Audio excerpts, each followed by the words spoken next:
Voilà, bonjour Léon. Bonjour Pascal. Alors, tu t'appelles Léon Waknin et tu as quitté en fait la France pour le Québec en 1968, c'est-à-dire C'est ça, oui. à une époque où j'étais en fait à peine né. Donc, on souhaitait effectivement, toi et moi, converser ensemble, j'ai envie de dire, au-delà de Facebook, autour d'une thématique qui nous est, je pense, commune au niveau du centre d'intérêt, qui est en fait la quête identitaire. Et on comprendra évidemment au fur et à mesure de notre entretien la raison de cette thématique-là. Euh, pour faire bref, à ce stade-ci, je dirais que tu t'intéresses particulièrement aux problématiques qui touchent justement aux quêtes identitaires, à leur impact sur les fondements du vivre ensemble en Occident et aux dangers de la rectitude politique dans les discours publics et universitaires. Et j'ai envie de dire, si on veut un petit peu baliser ton parcours et mieux comprendre qui tu es, quels sont tes centres de réflexion, eh bien, je souhaitais partir du coup des livres que tu as écrits. Tu en as écrit au moins trois, dont j'aimerais effectivement que nous parlions. Trois livres donc, qui touchent de fait à l'identité de près ou de loin. Et le premier livre que tu as écrit, en tout cas sur lequel je souhaite effectivement que nous parlions aujourd'hui, c'est un livre intitulé Il n'y a jamais eu d'abonné au numéro que vous avez appelé. Conversation entre un père et sa fille. C'est un livre qui est sorti en 2009. Il y en a eu un second également qui, j'imagine, pour toi te tient extrêmement à cœur. C'est Né ni d'ici ni d'ailleurs. Le Québec, les Juifs et moi. C'est un livre en fait qui est sorti en 2013 et qui retrace le parcours d'un Juif en fait qui est né au Maroc. Et alors un troisième livre plus proche de nous, puisqu'il est sorti celui-là en 2014, c'est Comment vieillir sans oublier de vivre. Donc, Léon, si on veut effectivement commencer par le premier livre, tu peux nous dire un petit peu quelle était ta motivation d'écrire ce livre-là et j'ai envie de dire pourquoi finalement avec ta fille, c'est un livre à deux voix, c'est intéressant, mais quelle était un petit peu l'idée à la base de ce livre? Oui, le livre lui-même, je l'ai écrit, mais j'ai retranscrit des conversations que j'avais eues les 2 années précédentes avec ma fille assez régulièrement, sans imaginer qu'à un moment donné, j'allais tout rassembler. C'était, elle s'interrogeait elle-même sur pas mal de questions, elle avait des amis qui étaient croyants, d'autres qui ne l'étaient pas. Elle essaie de comprendre pourquoi les gens évoluaient comme ça différemment. Alors c'était un peu la raison première, mais il y a une raison plus importante, je pense, c'est euh, mon envie d'essayer de clarifier ce que ça voulait dire la religion, les croyances, et je me suis rendu compte en y réfléchissant qu'il y avait vraiment deux dimensions presque inextricable dans la religion, l'identité. L'une, c'est la quête spirituelle, effectivement, réelle, mais qui n'est véritablement, qui n'est profonde que chez quelques très très rares individus. Pour la plupart, la religion, c'est simplement une sorte de conditionnement dans lequel ils ont été élevés.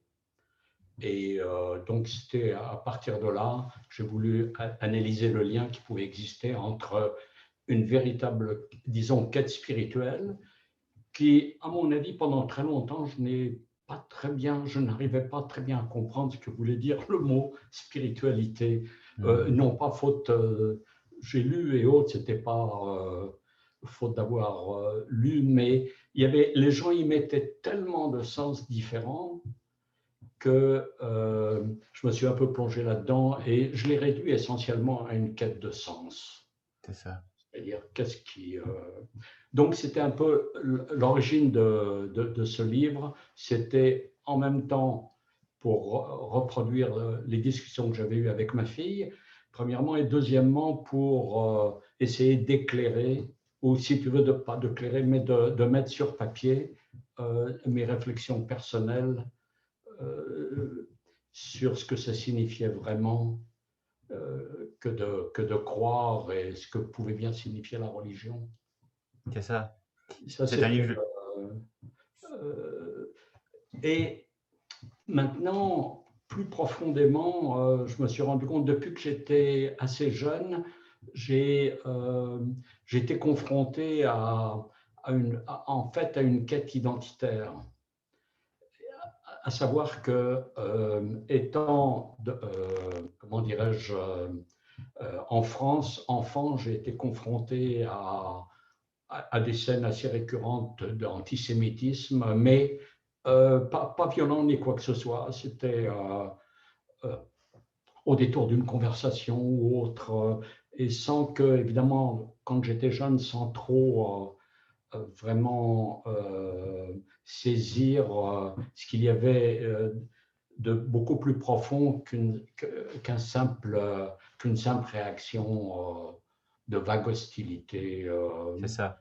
Euh, donc c'était, j'ai été confronté à ça profondément, non pas d'un point de vue religieux du tout, mais tout simplement parce que quand on est enfant et qu'on vit avec un certain sentiment diffus, surtout en France, l'antisémitisme était quelque chose de caché jusqu'en 1967. Il fallait absolument, ça ne devait jamais ressortir, mais il était quand même présent de façon indiscutable, puisque même enfant, à l'école primaire, à l'école, au lycée, je l'ai ressenti. Hmm.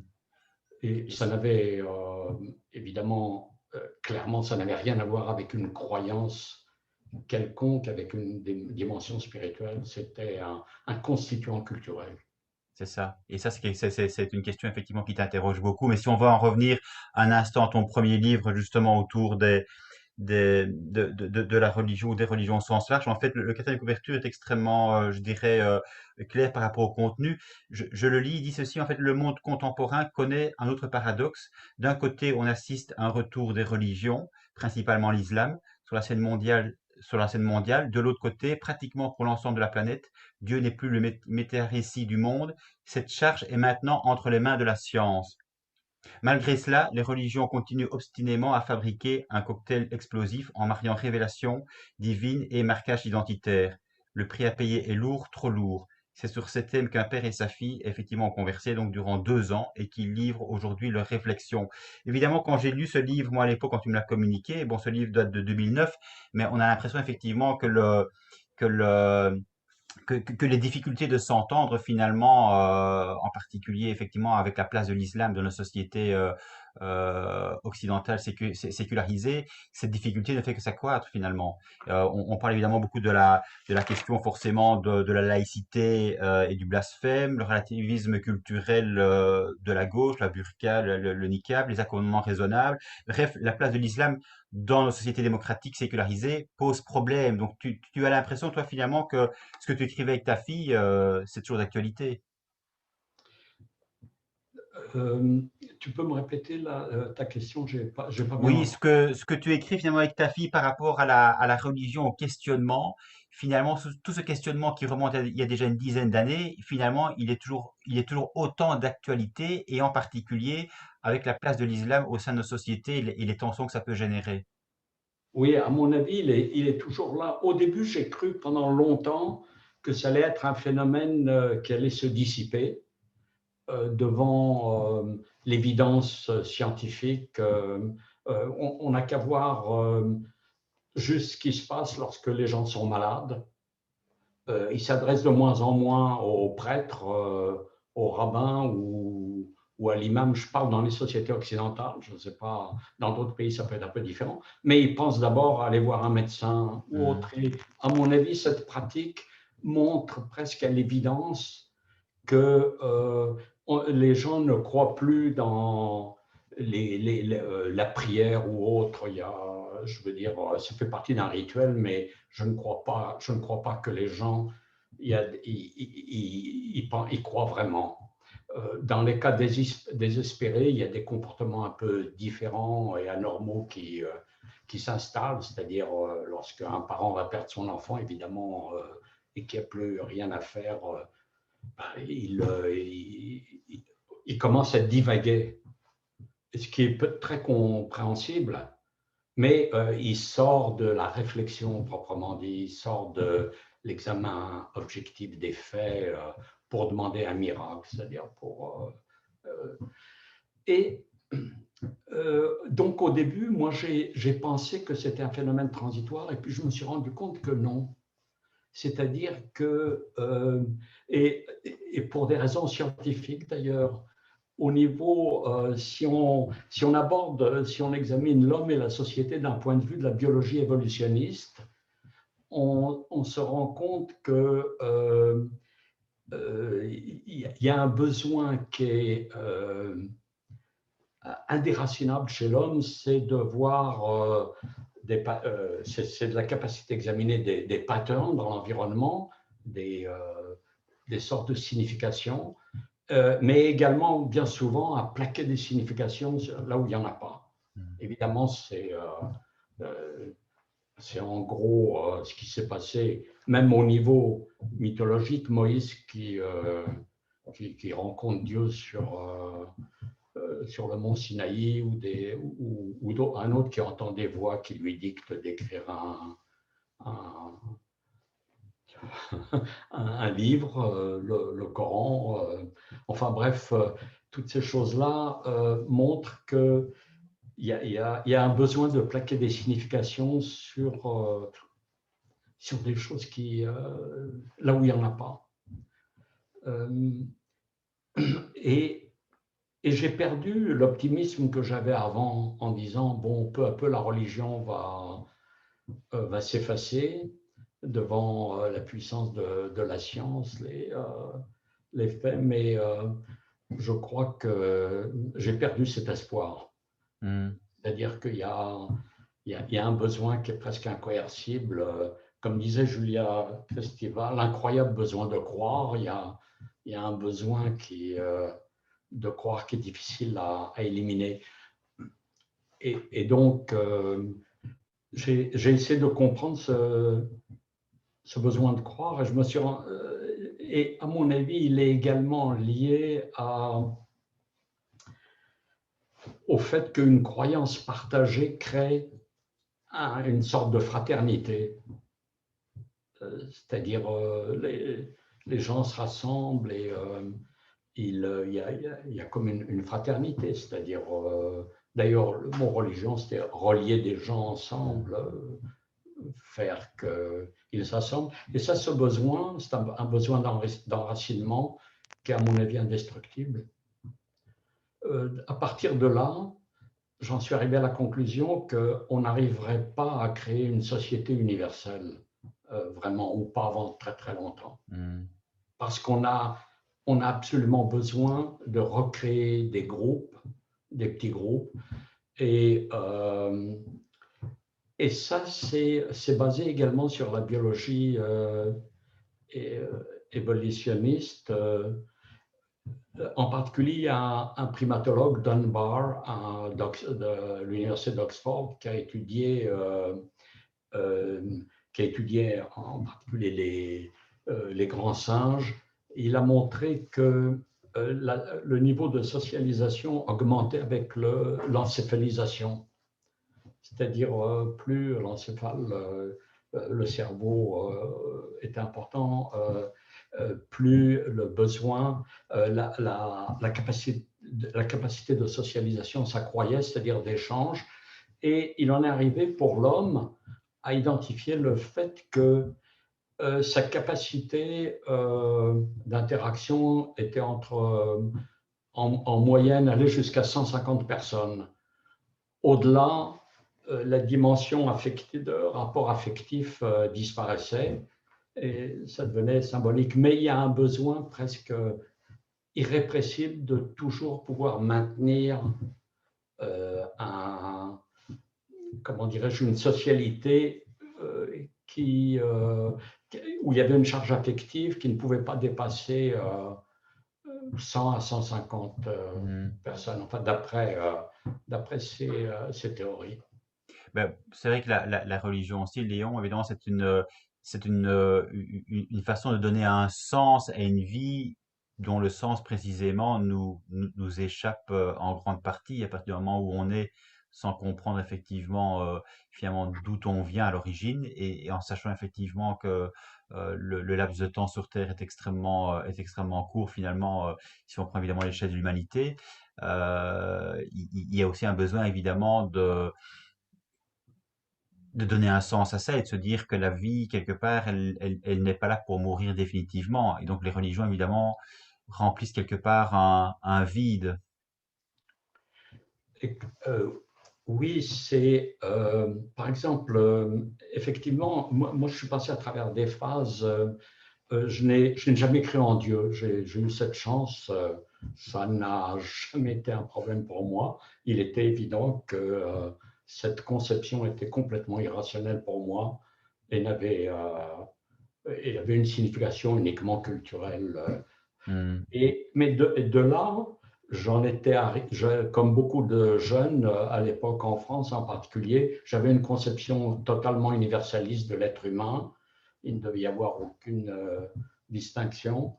Et pour me rendre compte beaucoup plus tard que j'étais complètement dans l'erreur, en ce sens qu'on ne pouvait pas éviter d'être enraciné. Le, on se sent beaucoup plus proche d'abord de sa famille. Je veux dire, il y a des éléments communs, etc. Et plus on élargit, plus ça devient formel. Hmm. La charge émotive est beaucoup, beaucoup moins forte. Et donc, moi, je suis né dans une famille juive en tant que telle. Et donc, à un moment donné, je me définissais juste comme être humain. On m'a rappelé qu'à plusieurs reprises, quand j'étais enfant au lycée, etc., que j'étais juif, du fait de l'antisémitisme. Et à partir de là, je me suis rendu compte que le besoin d'être enraciné était presque indestructible pour des raisons, probablement pour des raisons de biologie évolutionniste, je pense. Hmm. C'est-à-dire on a été conformé comme ça autour des millions d'années d'évolution qui ont abouti à l'Homo sapiens. Et c'est pour ça que la quête d'universalité, pour moi, est toujours absolument capitale, mais elle est tempérée par le fait que dès que c'est impossible d'être pour agir comme un être purement universaliste, il faudrait fonctionner uniquement à partir de principes universels, de raisons, et c'est oublier totalement le fait que, comme le disait Dunbar, on ne peut véritablement avoir de contact affectif qu'avec entre 50 à 150 personnes. C'est ça. Au-delà, c'est impossible, ça devient des relations formelles, bureaucratiques, tout ce qu'on Hmm. veut, abstraites. Mais en parlant, Léon, d'universalité, ça me fait penser en fait dans ton livre, tu parles à un moment donné justement de cette expérience qu'on pourrait dire précisément spirituelle, qui est cette expérience de sentiment océanique. Comme d'autres l'ont déjà vécu aussi, notamment Consponville, dans son livre sur l'athéisme, il en parle également. Euh, Est-ce que finalement là, on ne touche pas quelque chose qui a trait à une expérience justement qui dépasse l'individu, qui dépasse la culture, qui dépasse l'éducation, et qui a du coup, pour le coup, un côté justement universel? Écoute, cette expérience était très intéressante. Bon, je l'ai vécue alors que je faisais mon service militaire, alors c'était peut-être une façon de m'échapper à, à l'imbécilité du moment. Euh, mais je pense honnêtement que c'était une altération temporaire, comme une sorte de paradis artificiel. Effectivement, j'ai eu le sentiment de fondre dans un tout qui est extraordinaire. En d'autres termes, j'aurais expliqué ça en disant que j'avais été en contact avec Dieu ou quelque chose comme ça. Hmm. C'était heureusement j'étais capable d'une certaine réflexion critique pour immédiatement pour ne jamais m'égarer sur des voies de ce genre. C'est quelque chose c'était même difficile de mettre des mots là-dessus. J'en ai mis, j'ai décrit ce sentiment, mais c'était comme un processus après artificiel. C'était une pure extase mystique, mais à mon avis, je mettais ça sur une altération euh, du fonctionnement du cerveau à un moment donné. C'est Bon, ça, maintenant, pour les autres, je ne juge pas pour comment les autres le vif. le vivent réellement, mais je l'ai ensuite rationalisé sous forme de mots pour expliquer ça. Puis ça ressemble étrangement à beaucoup d'autres expériences mystiques. Ouais. Mais sinon, je crois effectivement que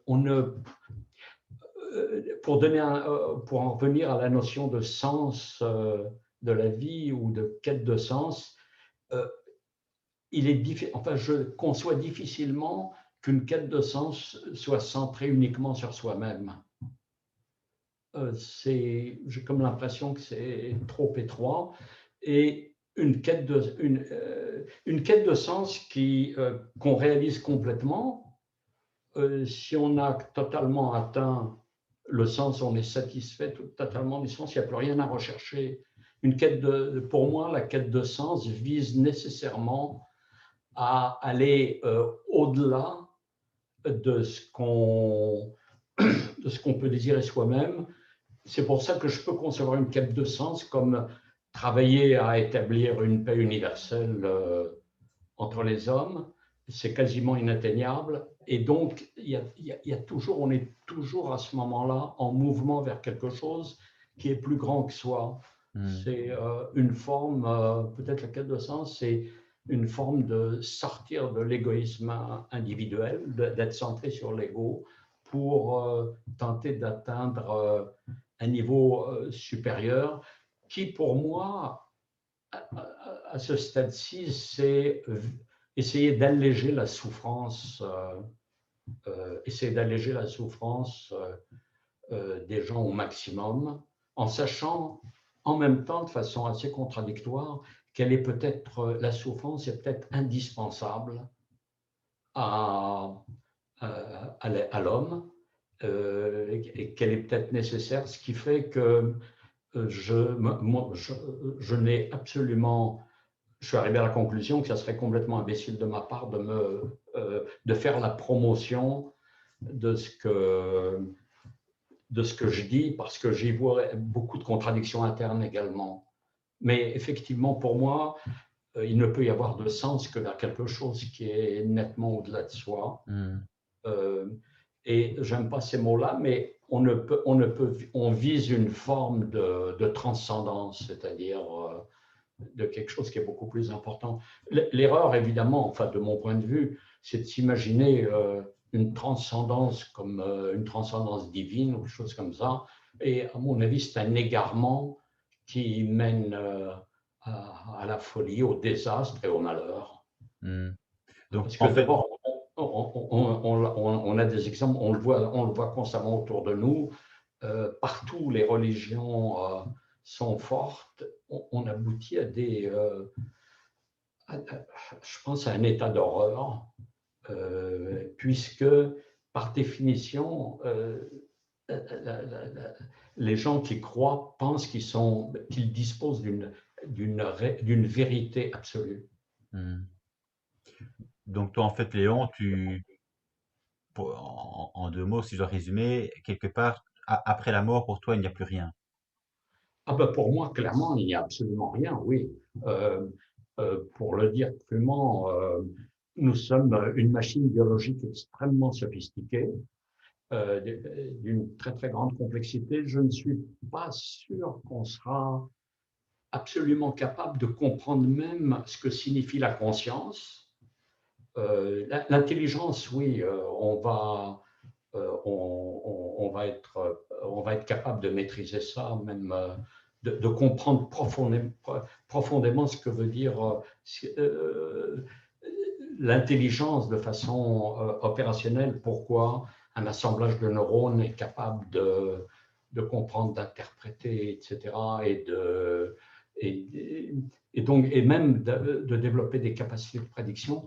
Mais la conscience en tant que telle, ce phénomène purement subjectif d'une vie intérieure, on y arrivera peut-être, je n'en sais rien, mais tout ça résulte pour moi de l'organisation matérielle du corps, c'est-à-dire il y a un cerveau dont le fonctionnement est encore très énigmatique. Maintenant, je sais que quelqu'un comme Roger Penrose, le prix Nobel de physique, le grand mathématicien de Oxford, euh, il a avancé l'idée qui lui a été soumise par un de ses amis médecins que la conscience résulterait de phénomènes quantiques à l'intérieur des tubules au sein des neurones, mais la plupart des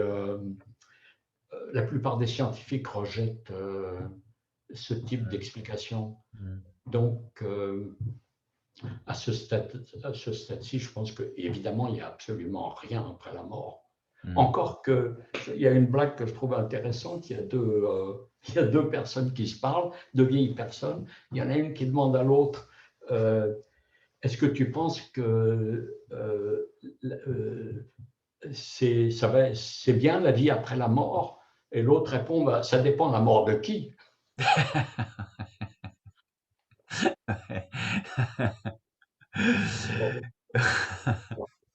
Oui.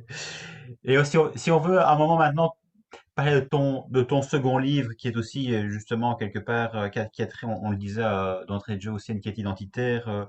Ton deuxième livre qui est donc ni d'ici ni d'ailleurs. Donc là, quelque part, c'est aussi une histoire de déracinement, puisque je le disais, tu es effectivement juif. Et j'aurais voulu avoir en fait ton décryptage, ton opinion, ta propre lecture en fait du conflit.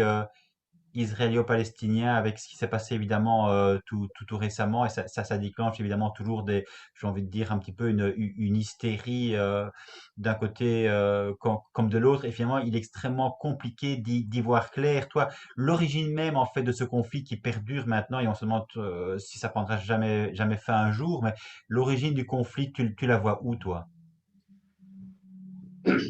Bah, l'origine du conflit vient au fait qu'à un moment donné, il y a un peu plus en l'an 70, les légions de Titus ont détruit Jérusalem, le deuxième temple, et les Juifs ont été quasiment dispersés. Il y en a un certain nombre qui ont été emmenés en esclavage à Rome, vendus, etc. Et à partir de là, les Juifs, il y avait deux royaumes juifs et ont perdu, évidemment, l'État n'existe plus. Il n'y avait plus de nation, de nation juive sur place en Israël.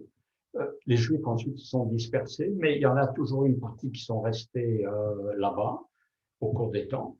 Et ensuite, le problème, c'est que il y a eu une confrontation avec l'islam, en ce sens que il y a cette nouvelle religion qui, qui, euh, qui est advenue en Arabie et qui a commencé officiellement en 622 après Jésus-Christ, euh, a pris un mauvais tournant pour les Juifs dans la mesure où leur prophète,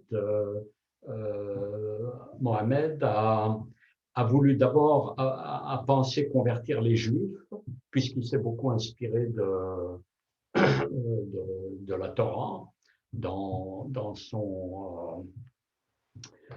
l'élaboration de sa propre religion. Et il y a eu des conflits avec les tribus juives qui vivaient en Arabie.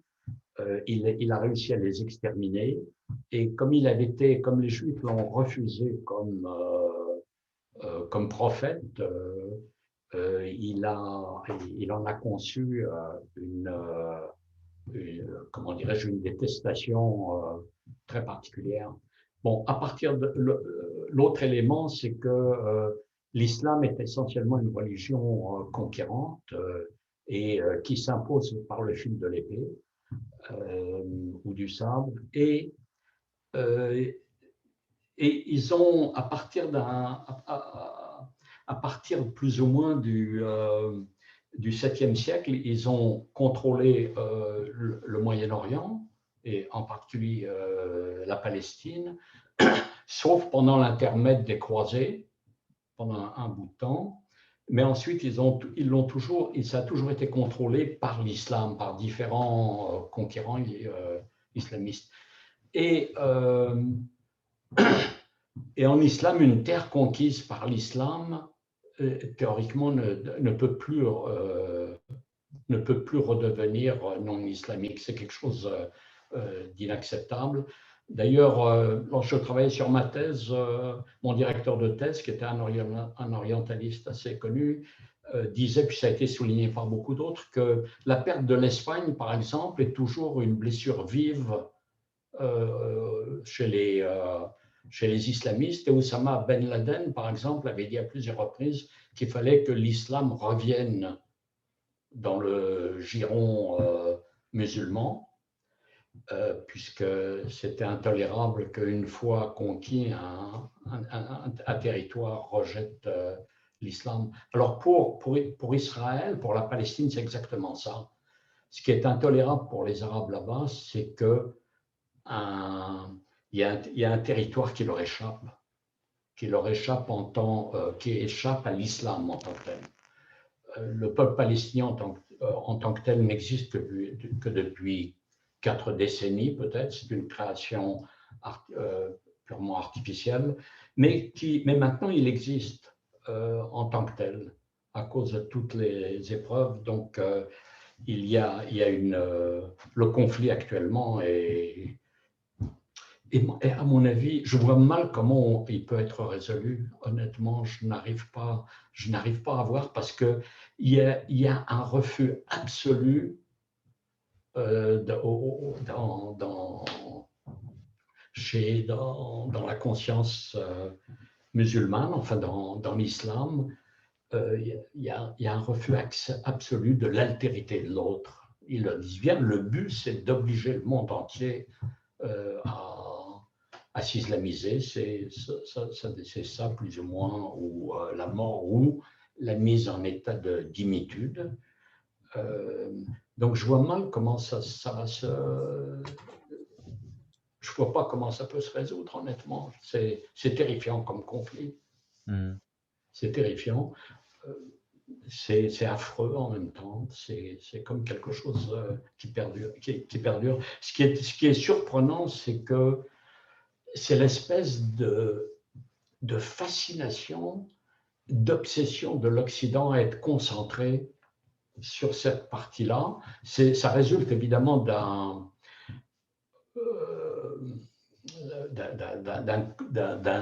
véritable génie de la part des Arabes dans la présentation du conflit. Par exemple, il y a eu environ 800 000 juifs qui ont à toute fin pratique été expulsés des pays arabes.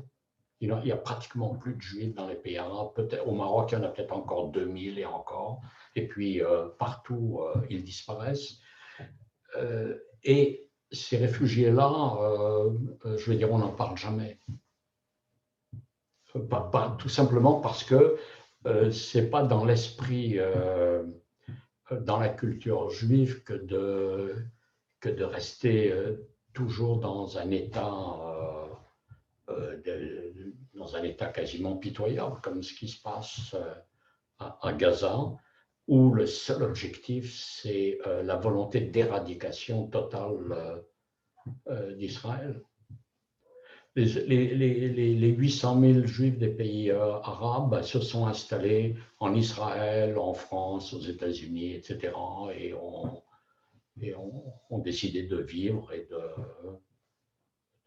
d'essayer de produire quelque chose de plus positif de leur vie.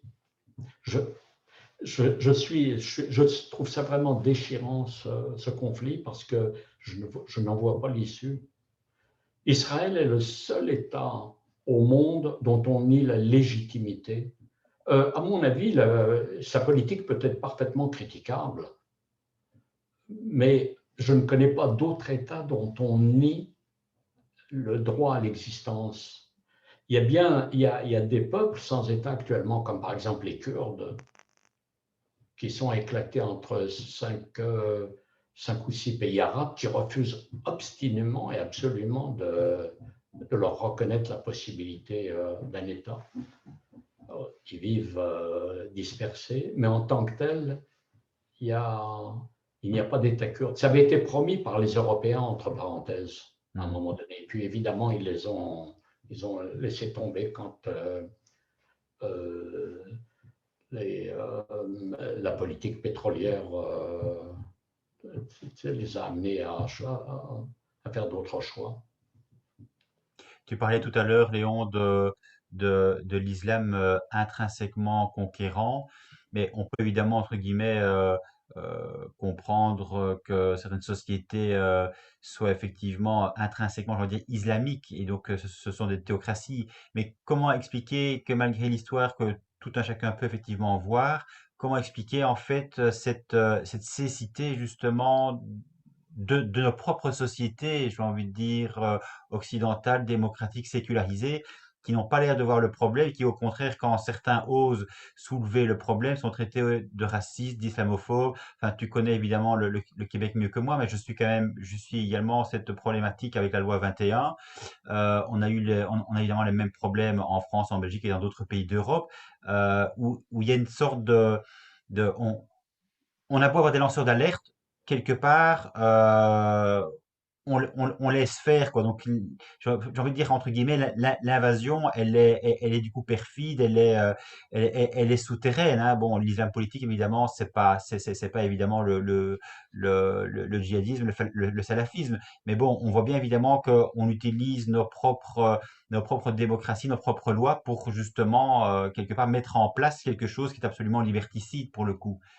Comment tu expliques cette cécité de nos sociétés sur une problématique bien réelle qui ne fait que poser de plus en plus de problèmes dans nos sociétés par rapport justement à l'assimilation quelque part de l'islam dans des sociétés, oui, je le dis, sécularisées. Ça fait toujours penser évidemment à Zineb qui disait lors d'une émission, l'islam doit se soumettre aux lois de la République et qui en fait après a eu des tombereaux d'injures, de menaces de mort, simplement parce qu'elle rappelle un fondamental quand on est effectivement démocrate. Écoute, il y a, je ne connais pas, par exemple, la Belgique, je ne sais pas trop, mais en France, euh,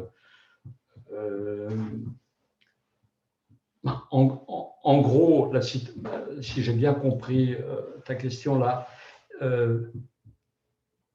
la situation, pourquoi est-ce qu'on a une telle attitude vis-à-vis de l'islam Oui, pourquoi on laisse faire finalement? Il y a un réel danger et on laisse faire. écoute, moi je relis ça à une chose, aussi bizarrement que ça puisse paraître, ce qui se passe actuellement, et c'est l'effet de la Shoah. C'est-à-dire que l'Europe, finalement, a véritablement intégré que le crime ultime, c'était la Shoah, et c'était la résultante du fait de considérer un groupe humain comme inférieur, et ça amène à l'extermination. Donc, ce qui se passe, c'est qu'en Europe et en France, on s'est littéralement interdit de décrire l'islam pour ce qu'il était et les pratiques en tant que telles comme, comme quelque chose d'absolument exécrable de mon point de vue. L'islam, puisqu'il ne reconnaît ni l'égalité homme-femme, ni plein de choses comme ça. Et on s'interdit cette critique au nom du fait que ça paraîtrait comme condescendant, impérialiste et toutes ces choses-là. Et bon, et puis évidemment, il y a les considérations politiques qui jouent. Donc ça amène à un aveuglement qui est devenu maintenant tellement ancré que je vois mal comment on peut s'en sortir. Je ne sais pas. J'ai parfois l'impression en fait qu'il faut aussi rappeler les fondamentaux, c'est-à-dire ce qui unit justement nos sociétés et ce qui, le cas échéant, effectivement unit une société islamique. Moi, j'étais retombé sur la Déclaration universelle des droits de l'homme en fait du 10 décembre 88 qui s'oppose justement frontalement à la Déclaration islamique des droits de l'homme du 19 septembre 81 qui était proclamée à l'UNESCO à Paris, qui se veut son pendant, qui stipule dans son introduction que l'islam a donné à l'humanité un code idéal des droits de l'homme, il y a 14 siècles. Ces droits ont pour objet de conférer honneur et dignité à l'humanité et d'éliminer l'exploitation, l'oppression et l'injustice. Et que les droits de l'homme dans l'islam sont fortement enracinés dans la conviction que Dieu, et Dieu seul, est l'auteur de la loi et la source de tous les droits de l'homme. Étant donné leur origine divine, aucun dirigeant ni gouvernement, aucune assemblée ni autorité ne peut restreindre, abroger ni violer en aucune manière les droits de l'homme conférés par Dieu. De même, nul ne peut transiger avec eux. Est-ce que fondamentalement, effectivement, c'est pas ça le problème, c'est que les lois en islam sont censées être données par Dieu et que du coup, elles sont de fait indérogeables, et au fil du temps, la science, rien ne peut effectivement venir, j'ai envie de dire, égratigner des vérités divines absolutisées. Ben, c'est pour ça que l'islam, pour moi, est une véritable horreur. Je le dis comme je le pense. Je parle de l'islam. Le judaïsme en tant que tel aussi, c'est une religion, quand on lit les textes qui étaient très violents. Le premier génocide est ordonné par Dieu dans la Bible contre les Amalécites. Mm. Il ordonne aux Juifs de tuer tous les Amalécites. C'est quelque chose d'abominable. Donc pour moi, euh, ce, les religions ont quelque chose de terrifiant, puisqu'elles elles tracent une ligne quasi. Elles tracent une obligation que, que l'être humain ne peut pas refuser puisque Dieu est la source de tout. Alors pour l'islam, c'est pareil, c'est quelque chose de profondément répugnant. Maintenant, beaucoup de musulmans aimeraient bien y échapper, j'imagine. Mais sauf que la pression communautaire, après, est telle que c'est suicidaire que de Mm. vouloir le faire. Euh, Lorsque, par exemple, comment il s'appelait, l'ancien président de l'Iran, Ahmadinejad, je pense, il avait déclaré qu'il n'y avait pas il n'y avait pas d'homosexualité en Iran. Ça n'existait pas. Mm. Personne ne pouvait être homosexuel. C'est-à-dire, il y a une négation de la réalité qui est imposée par la religion. C'est-à-dire, alors, l'avantage avec le christianisme et le judaïsme, c'est que il y a une expression qu'on utilisait avant en France, virer sa cutie. Quand Oui, on avait, tu connais oui, l'expression, oui, hein, tout à fait. virer Ouais. sa cutie, c'est-à-dire que on était vacciné contre la tuberculose et la cutie changeait de couleur. Hein, et ben, je considère que le christianisme, heureusement, le judaïsme ont viré leur cutie en gros. C'est-à-dire, ils ne sont plus dans une perspective que c'est eux seuls qui disposent de la vérité. Ils acceptent, c'est-à-dire, il y a, il y a, il y a, il y a la religion elle-même, et la majorité des juifs comme des catholiques vont dire, bon, la religion existe, mais je pense que l'immense majorité réalise très bien qu'il y a des choses totalement inacceptables dans la religion. Oui, c'est ça. Beaucoup commencent quand même à penser par eux-mêmes et finalement à faire un petit peu le choix entre ce qu'ils prennent et ce qu'ils rejettent, hein. Donc, Et tandis que en islam, non, ça, il, ils ne peuvent pas dire qu'il y a des choses inacceptables, c'est pas hmm. possible. C'est la mort. Ce qui est aussi évident avec les religions, c'est que quelque part, évidemment, on est frères et sœurs, mais pour autant que l'on appartienne effectivement à la même religion. Donc, par rapport à ceux qui sont à l'extérieur, il y a toujours effectivement cette animosité j'ai envie de dire, consubstantielle qui fait que tu n'es pas véritablement totalement des nôtres, quoi. Exactement. Et il y a une chose que je trouve dramatique, c'est par exemple le bouddhisme. En fait, je trouve ça assez intéressant parce qu'en gros, le bouddhisme, euh, à la limite, la notion de Dieu est presque inexistante. Et c'était Mm. plutôt une philosophie que véritablement la création d'une nouvelle religion. Et dans la réalité, les bouddhistes ont finalement transformé le bouddhisme en religion. Avec, par exemple, ce qui s'est passé en Birmanie avec les Rohingyas, par exemple, Mm. où les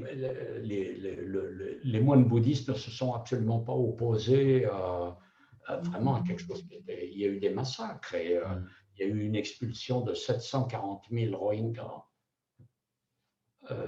dans des conditions dramatiques. C'était affreux. Les Rohingyas sont musulmans. Et, et pourtant, le bouddhisme, quand on regarde, comment dirais-je, une philosophie qui est très inspirante par beaucoup de côtés. Mm. Mais même elle, elle s'est transformée en religion.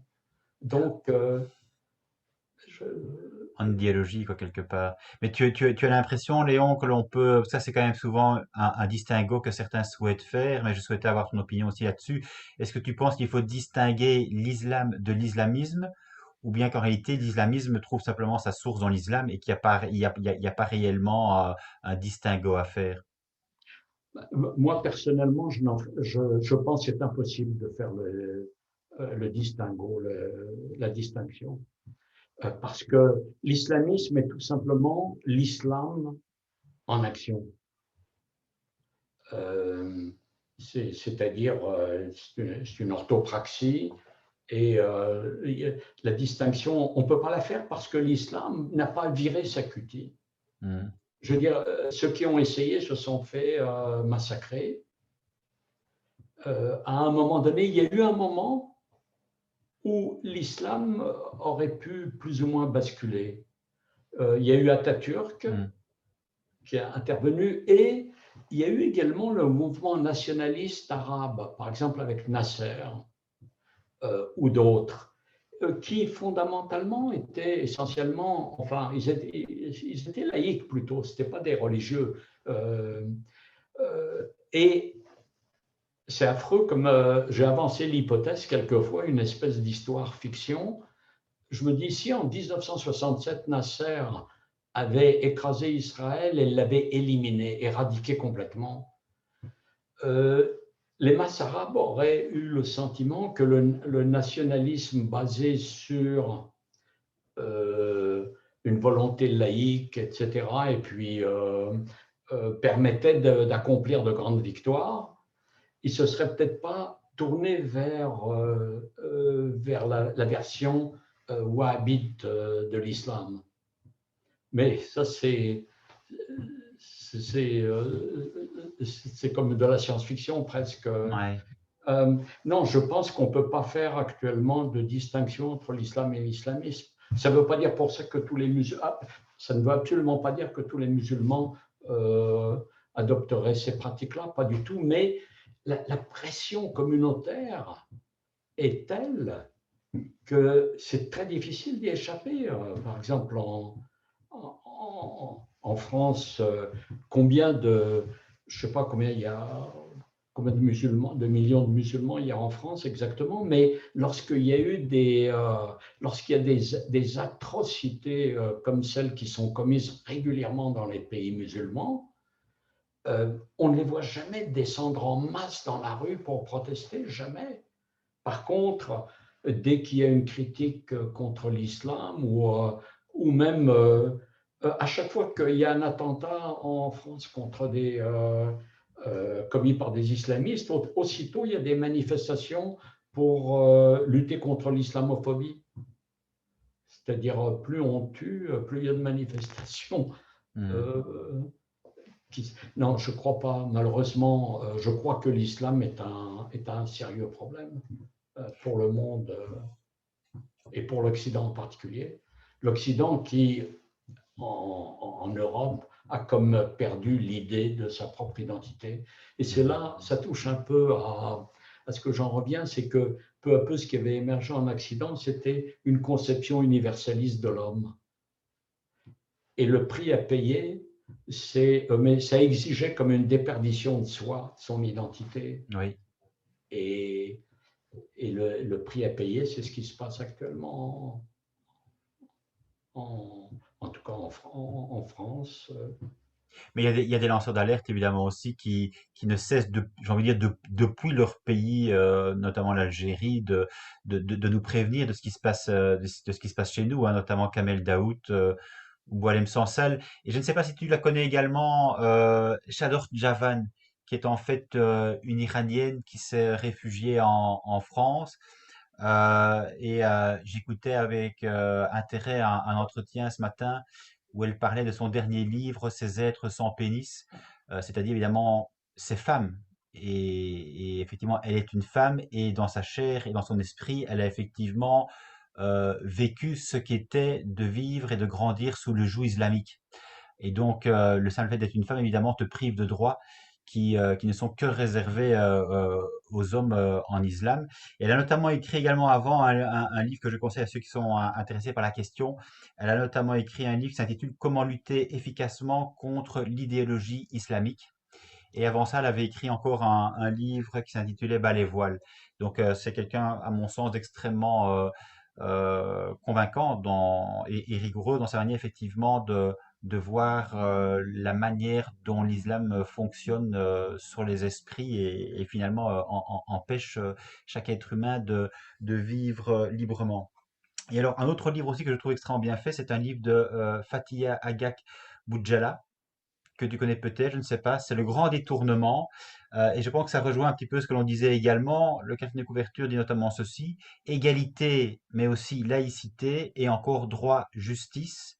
Ces mots qu'on croyait universels, nous en parlions, sont chaque jour détournés de leur sens.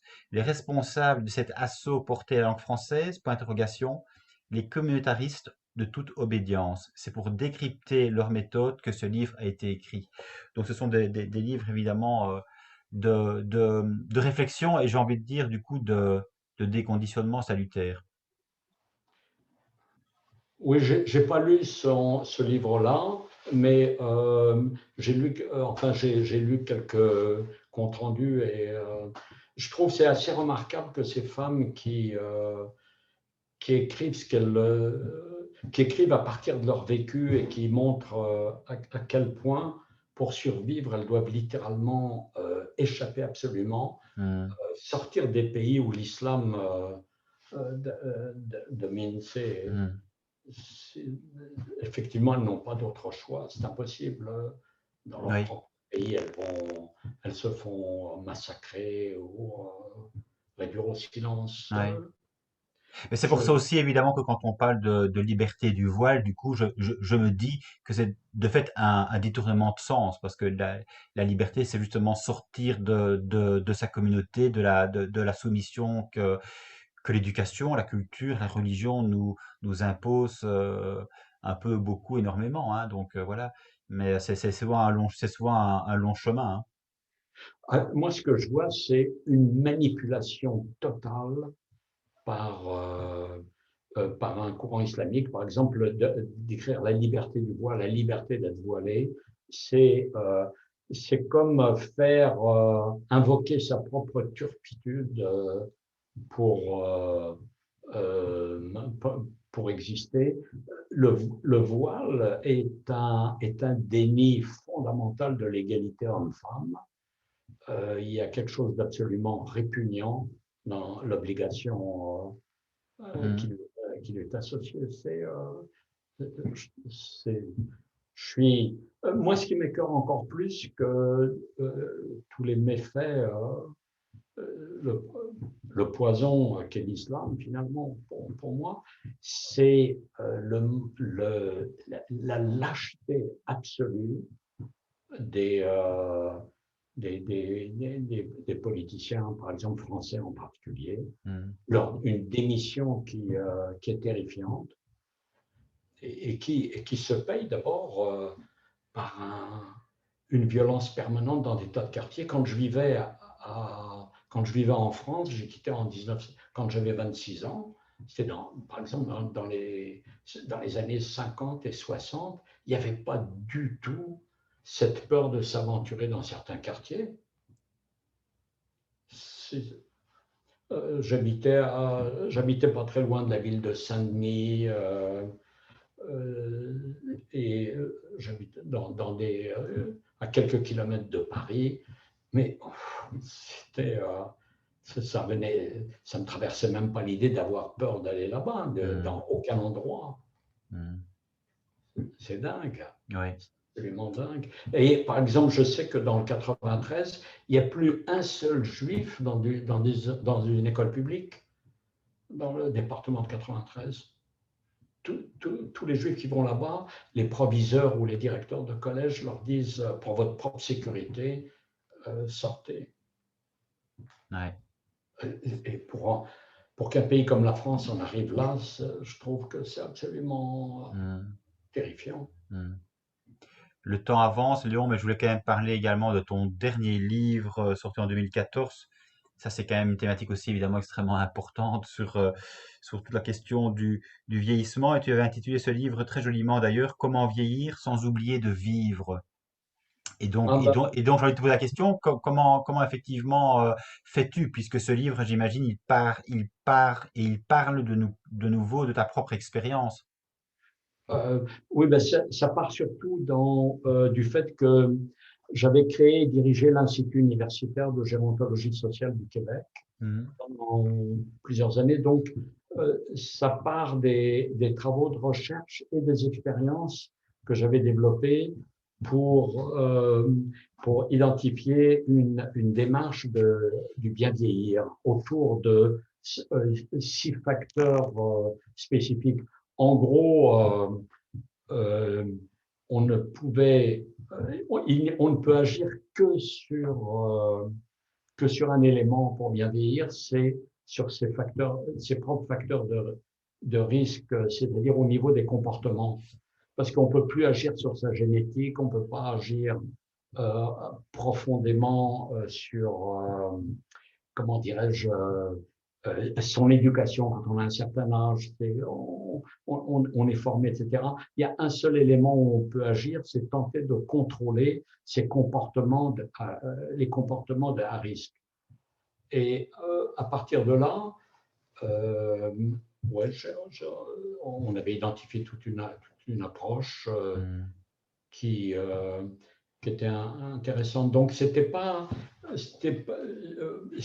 vraiment à partir de mon expérience, dans ce sens que moi-même, j'ai clairement identifié mes comportements à risque et j'ai essayé de les réduire, euh, réduire la quantité d'alcool, des trucs comme ça, euh, faire Oui, beaucoup. oui, Mais non, par contre, le dernier livre que j'ai écrit, c'était le dictionnaire des mots piégés. d'accord. Et c'est un livre collectif qui est paru sur Amazon, le dictionnaire des mots piégés. Et on en a identifié 60 pour montrer à quel point la bien-pensance les avait complètement vidés de leur sens. Le mot vivre ensemble, par exemple. Vivre ensemble, on ne parle de vivre ensemble que quand ça va très mal. C'est que quand ça, le mot réfugié qui signifie plus rien, bon, islamophobie, on avait choisi 60 mots comme Mhm. ça pour montrer à quel point il y avait une dérive incroyable et que on était en plein dans une perspective orwellienne de réduction du langage pour pour imposer un certain mode de pensée. Ouais. Et c'était Mais vraiment. je sais en fait, Léon, que tu aimes les mots justes, les mots précis, hein, tu aimes les mots ciselés qui disent de manière précise quelle est ta pensée. Et j'avais été frappé en fait récemment par un de tes posts Facebook. C'est un post du 24 mai 2021 pour être précis. Et je le trouvais extrêmement touchant parce qu'en même temps, il touchait à l'intime et je pense que à travers effectivement ce post, tu as rejoint pas mal de personnes aussi en commentaire, j'ai vu ça. Tu dis notamment, je vais pas tout lire parce que c'est un beau texte, mais il est trop long, mais tu dis notamment ceci, quelque chose ne tournait pas rond chez moi depuis toujours. Adolescent, j'avais l'impression d'être double, deux personnes séparées par une déchirure. L'une qui avait la responsabilité de respirer, de marcher et de dire bonjour aux gens, dont la gêne apparente passait pour la timidité, et l'autre un être de l'irréel en attendant d'autre chose d'une vie entreaperçue, qui avait peut-être été vécue, qui aurait pu être vécue ou qui allait peut-être être vécue si quelque chose changeait. On en revient un petit peu de nouveau au sens de la vie, à la quête de l'identité, à que faire avec ce moment qui nous est donné malgré nous. Euh, Ben, c'est un peu c'est un peu ça en fait. Ces quelques mots, c'était un petit peu toute ta quête de oui, sens. ben, c'est-à-dire, ça, je décrivais euh, un moment quand j'étais adolescent et que je commençais à.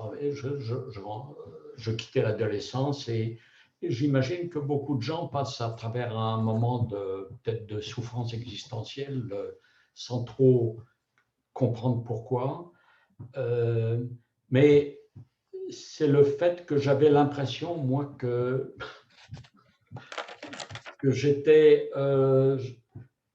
j'avais le sentiment d'être illégitime en tant que comparé à mes copains qui se sentaient bien dans leur peau, enfin en apparence. Et donc, j'ai essayé de mettre des mots euh, là-dessus. Mais c'est toujours lié, effectivement, au fait d'être euh, enraciné ou pas. Et donc de reconnaître que on peut pas échapper. Il est important d'avoir une identité et on peut pas juste fonctionner comme un être universel, c'est-à-dire c'est impossible. On a tous des principes universels, évidemment. Je suis plutôt un adepte de la morale kantienne, donc une universalité basée sur la raison, mais en même temps, on est des êtres enracinés et si on ne reconnaît pas ça, à ce moment-là, il y a comme quelque part quelque chose qui est déchiré, c'est-à-dire on ne peut pas, en tout cas moi j'étais arrivé à cette conclusion, c'est-à-dire où je me basais sur ce que j'avais vécu personnellement pour essayer de comprendre ce que ça signifiait. C'est ça. Et toi, du coup, Léon, en fait, dans ton cas, par rapport à ton existence personnelle, tu as réussi, je dirais, à mettre le doigt justement sur ce qui posait problème, sur ce qui faisait que tu étais parfois cet être disloqué. Tu as réussi un petit peu à décanter tout ça? Oui, c'est-à-dire, par exemple, comme tu sais, je ne suis évidemment pas croyant. Euh, je suis juif, mais pour moi, c'est simplement une acceptation d'un d'un destin collectif, parce que je n'ai pas, en tant que tel, je n'ai j'ai aucun enracinement dans les pratiques juives, la culture, etc. Mais j'accepte cette dimension comme une des dimensions de mon enracinement. Donc il y a quelques éléments comme ça euh, qu'il est important de reconnaître. Par exemple, ma culture est essentiellement française, donc je me sens bien, je me sens à l'aise là-dedans, beaucoup moins dans une culture qui serait purement anglo-saxonne, disons, que je Hmm. connais bien parce que j'ai travaillé longtemps là-dedans également. Mais c'est ces choses-là, essayer de savoir vraiment où on se situe. D'accord. Et Et comme par exemple le conflit israélo-arabe, c'est de dire à un moment donné, on choisit un camp, enfin pour moi, euh, donc et je pense que celui que je choisis, c'est un camp, plutôt le camp de la démocratie, plutôt que de l'aveuglement islamique, évidemment, de l'autre côté. Hmm. Et sur la question, du coup, Léon, de l'identité, tu as l'impression, pas qu'on a fait le tour parce que c'est impossible, mais qu'on a quand même abordé les éléments que tu souhaitais aborder ou tu souhaitais éventuellement encore ajouter un point qui te paraissait essentiel? Que c'était un. Si tu souhaitais éventuellement rajouter encore un élément qui te paraissait essentiel avant de clôturer notre entretien. Oui, oui, oui, oui, c'est un élément essentiel, oui, que en tout cas, c'est comme ça que je le vois, c'est-à-dire une reconnaissance de savoir ce qui est universellement humain et autre, mais euh, en reconnaissant un enracinement jusqu'à un certain point, c'est sûr que ça te limite. Je suis de culture française, donc je ne suis pas de culture anglo-saxonne, tu vois. Hmm. Il y a des limitations, là, je veux Oui. dire.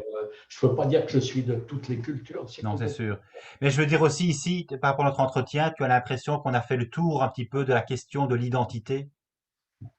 Euh, Écoute, c'est par beaucoup de côtés, oui, mais tu sais, j'avais écrit un petit truc sur l'identité en disant il y a deux phases qui sont indissolublement liées. Il y a le je et le nous. Et oui, l'identité, c'est le nous, Hmm. c'est l'identité, l'enracinement. Et le je, c'est ce qui est vraiment euh, c'est la part personnelle, si je puis dire, totalement singulière de chacun. Alors oui, oui, c'est vrai qu'on a fait le tour avec ça. D'accord. Mais écoute, je voulais peut-être en terminer alors par des mots de Charles Julier, qui est un écrivain français que tu ne connais peut-être pas, mais qui dit en fait ceci, et je pense que ça pourra te rejoindre. Il faut parfois toute une existence pour parcourir le chemin qui mène de la peur et l'angoisse au euh, consentement à soi-même, à l'adhésion à la vie. C'est peut-être ça finalement le sens de l'existence, c'est essayer Oui, de s'accomplir, de se connaître et du coup d'être enfin apte à entrer en lien avec les oui, autres. oui, oui, je pense, oui, je suis tout à fait d'accord. Oui, une meilleure connaissance de soi fait que on aborde de façon plus authentique les autres Ouais. et en même temps de prendre des positions claires. Euh, pour moi, je trouve que maintenant, concéder quoi que ce soit à l'islam, c'est en réalité concourir au malheur. Hmm. Eh bien, je te remercie en tout cas pour ces mots clairs qui me font penser aussi à évidemment Albert Camus qui disait mal nommer les choses, c'est ajouter au malheur du monde. Oui. Espérons que nous n'avons pas ajouté au malheur du monde, mais nous avons essayé au contraire d'y voir un peu plus clair. Donc un tout grand merci Léon pour cet échange. Ben, Merci c'est à moi qui toi. te remercie, Pascal. Merci. À bientôt. À bientôt.